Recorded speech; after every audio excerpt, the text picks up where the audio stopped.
Вот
так вот поднимите, да.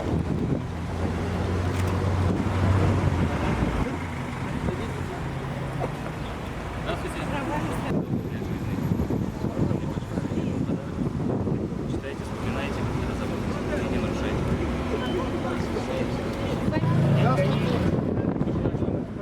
Здоровья, долгих лет, жизни, безопасной дороги.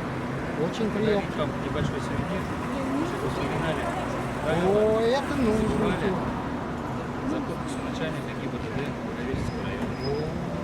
Очень приятно. Спасибо. Спасибо большое. Будем выполнять правила.